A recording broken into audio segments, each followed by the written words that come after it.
Well, hello. Welcome to another episode of How to Do Atkins Low Carb. I want to say thank you again for all your viewerships and your comments on my videos. They have really inspired me to continue making videos and in my low carbing exploits. Today's episode has to do with the importance of water in a low carb diet. One cannot underestimate the importance of water in being able to maintain as well as lose weight.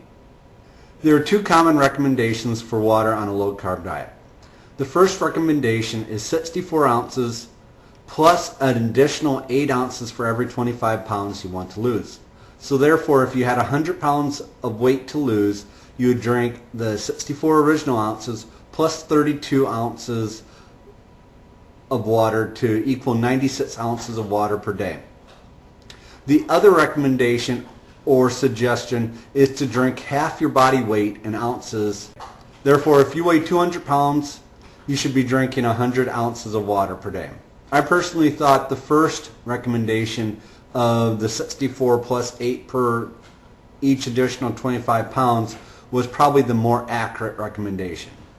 The other recommendation from the Atkins Nutritional Center is what counts as water. Does my Diet Coke that I have in the morning or the Crystal Light drink mix that I have count as water? And the answer, unfortunately, is no for most of you. What counts as water is simply pure, unadulterated water. It can be filtered tap water, bottled water, mineral or spring water. Diet sodas, herbal tea, and flavored seltzer water do not apply. You might be asking you why water is important. What does it do for me? The most common answer that you might hear is it helps you feel full, and it certainly does that. It also satisfies your thirst, which is another important thing, and you'll eat less.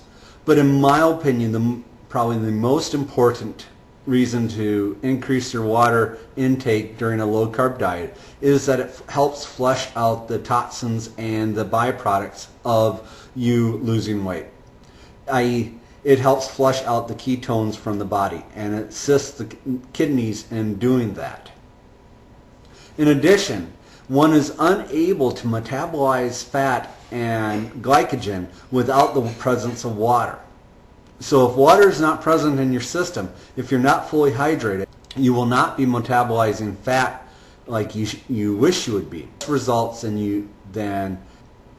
The third most important reason on a low carb diet that you will want to maintain or increase your water intake is that it also helps avoid constipation. Constipation is one of those all too common side effects of a low carb diet. Increasing your water intake will help things move through your system and keep you regular. One more beneficial side effect is that water will also limit or lessen the effects of induction flu, such as the symptoms of nausea, headaches, or weaknesses. It also keeps you hydrated for the exercise program that you're beginning to start. I dealt with that in my previous episodes, but it also bears to say that being hydrated keeps your energy levels up so that you can exercise longer. Finally, it also helps improve your skin appearances as your body flushes out the water through the system, through your sweat glands. Here are some tips for helping you get your water in. My philosophy to get my water in was simply to get it done. It's like exercise, but easier. Simply drink it as quickly as possible and at the sink. So I would typically drink 32 ounces at a time, get it in, get it over with, and be done. It's certainly easier than exercise, but just as necessary. Some of you might not like the taste of water. I would suggest that you try changing the temperature of the water that you're drinking. For myself, I like drinking not necessarily very cold water.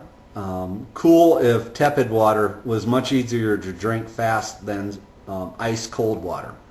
Some people might prefer ice cold water as opposed to warm water, and some people vice versa might prefer the warm water versus the ice cold water. It's all a matter of personal preference. It doesn't matter as long as you're getting your water in. And third, there's additives that you can add to your water that are indeed legal. As suggested in the book, you might try adding a slice of a lemon or lime or 2 to 3 tablespoons of lemon juice or lime juice per day. In addition, I've seen other recommendations on the low-carb bulletin boards for adding oil of oregano or cucumber to the water to improve the taste. I haven't personally had to try either one of those, but there are recommendations. And finally, an additional benefit of water is the built-in exercise program that it provides.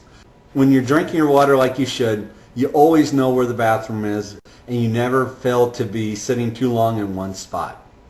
It improves your awareness of your surroundings and being able to place yourself where the nearest restroom is. With that, that concludes another episode of How to Do Atkins Low Carb.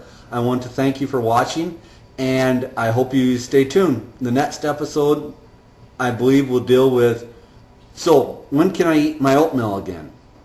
Topic. Goodbye.